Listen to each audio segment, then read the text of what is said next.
Hello, everybody. Good to see you again. And today we're going to talk about a really frustrating thing that so many of my patients go through. It's hitting a weight loss plateau and they can't figure out what they're doing wrong, right? So you put all this effort into losing weight, but then you hit this plateau or maybe you gain some weight. Well, we're going to talk about the main reasons that might be occurring and what to do about it. And these are some counterintuitive things that most people don't think about, but I have 10 of them or 9 of them. Let me jump to my notes. Okie dokie. So here we go. All right. Like I said, I know this can be frustrating and I'll get so many patients. They're like, why is so-and-so able to lose weight and I can't? Or I was doing so well and now I'm doing nothing. I'm doing everything right. I can't cut back on any more calories. Literally, these are the things that I've heard over and over again for many, many years that I've been seeing patients. So seriously, you just might be feeling stuck after maybe the initial success in your weight loss journey. You've been, like I said, diligently following every traditional diet, exercise regimen that comes across maybe your social media feed. You're doing everything right, but suddenly it grinds to a halt and there's nothing else that you can do. It's like, so frustrating, right? So along the plateau, you also might feel fatigued, right? Maybe you're cutting your calories so much, you feel uncontrollable cravings for sweets or refined carbohydrates, and even finding it difficult to focus. Maybe you recently went through menopause and you're like, what is going on? Like your body is like your enemy suddenly. Well, I want to know, I know you're striving for more, right? And I know you want to break through the plateau and to really reach in your ideal weight so you feel good and confident in your body and you can do the things that you're really wanting to do. But more than that, I think you want more energy, because honestly, I think energy is it's like currency, right? It's like money. The more energy you have, the more ability and excitement you have to go do the things that you really want to do. And so that's just really important. Stable moods, better sleep, stopping the cravings, all of that. So what are some of the reasons this might be occurring, right? Why are you having these challenges well, there's a few critical things that I think some are overlooked factors. First thing is number one is called adaptive thermogenesis. So naturally, the body will adapt to a lower calorie intake by slowing down your metabolic rate, right? Which can really halt or slow down significantly your weight loss progress. Also, improper macronutrient balance, right? So not adjusting your macronutrients to fit your specific activity level, you're keeping lean muscle, which is your metabolic furnace. Maybe you're losing muscle mass and fat mass at the same time. That can be an issue. And then also, I think there's some overlooked lifestyle factors that we really don't understand how much that can impact your overall metabolic health. And stress is a big one, not enough sleep, and gut issues, right? So there's so many things that we think we can get away with, like cutting out a few hours of sleep, going to bed a little bit later, watching one more Netflix, like those automatic series that play. Trust me, you're not the only one that's fallen victim. I will raise my hand and say absolutely fallen victim to that.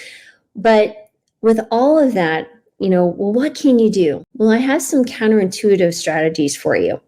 Number one, I really want you to think about insulin resistance. So if you have insulin resistance or if you've been struggling, with this weight loss, and it just kind of grinds to a halt. If you're hitting menopause, right? So many of my patients will see a shift, not only in, let's say, their cholesterol panel, but their blood sugar levels, their weight is expanding, and they just can't figure out, they're doing everything the same, but things have changed. So there's some hormonal shifts that are occurring.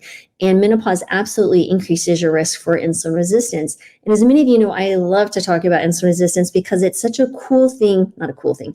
It's a really interesting way to approach not only weight loss, but your overall metabolic health. And so what we're going to talk about is how to reverse that insulin resistance. And if you're overweight and already struggling, more than likely you have the beginnings of insulin resistance or already dealing with it, especially if you've noticed blood sugars increasing, your cholesterol levels have been wonky, you've been told you have prediabetes or type 2 diabetes. Let me tell you some things to think about. Number one, which I know is going to seem counterintuitive, but embracing healthy whole plant food fat sources, such as nuts and seeds and avocados. Yes, we want to take those in moderation, but there's really amazing, when you look at the glycemic index of these foods, it's like very low. And this will keep your insulin response low, and it helps with satiation. The nuts and seeds are also full of protein. Again, there's going to be a moderated amount of these, but they can significantly shift you in the right direction.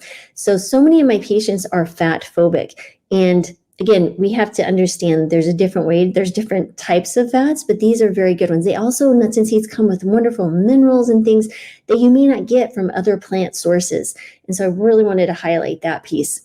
Next is increasing your fiber-rich carbohydrates. Yes, I said carbohydrates. Yes, you know I push a plant-based diet, so it's full of carbs anyway. But for those of you who are new to this, we're talking about fiber here. So legumes and whole grains can really help slow down the absorption of your blood sugar so you don't get that insulin spike. So remember, elevated insulin levels, especially chronically, are weight promoting, right? So if you have this elevated insulin level, that is really making it hard for you to lose weight. And if you inject insulin, you might have noticed that, man, when I started using insulin, suddenly I've gained a lot of weight.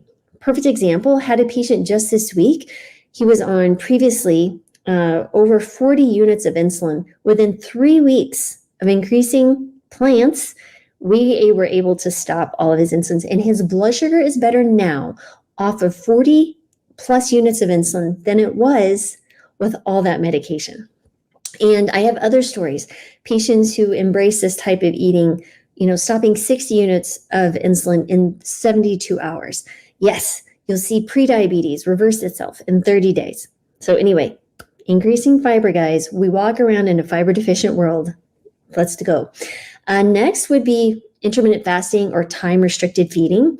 And it's not really about eating less, but maybe about the timing of your meals.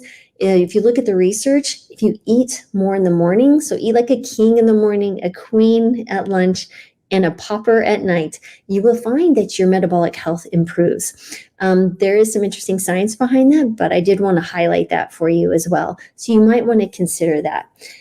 In addition, you really want to prioritize quality sleep. Sleep is so crucial to your overall health. There's a reason we spend a third of our lives, we should be sleeping a third of our lives asleep. And really want to try to make sure at least that you're asleep between that 11 and 4 a.m., 11 p.m. to 4 a.m. There's some interesting things with circadian rhythms, again, with our metabolism, and making sure you're not eating at least 3 hours before bedtime. So there's some things there. Sleep is a big, big one.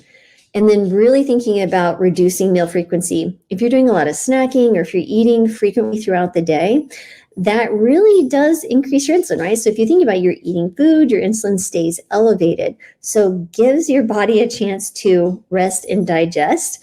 And so fewer meals, maybe you go down to 2, but definitely, if you're at 3, that's okay. But thinking about all the snacking and grazing that you're doing through the day, are you really hungry? Maybe you need to bulk up on your meals and give your body a chance again. Let that insulin come on down.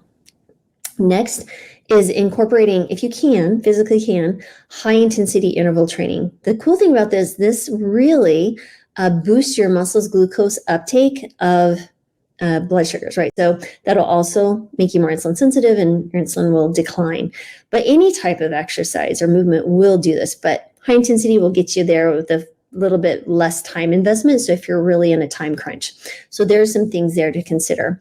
For example, I will often have patients, if they've been eating and they're seeing trends going up in their blood sugar, because I like to use CGMs on people who have no diabetes, been told they had diabetes, pre-diabetes, insulin resistant, just curious. I am a fan of prescribing CGMs. And since I am licensed in all 50 states and DC, I can do that for people. But I regress. Let's go back here. But the interesting is, if you see blood sugars winding up, you can go for just a 10, 15 minute gentle walk and you'll see blood sugars decline. Yes, it's amazing. Next, you might want to add vinegar to your meals. I would make sure, please, to dilute that in at least 2 to 4 ounces of water, or at least put it in your food.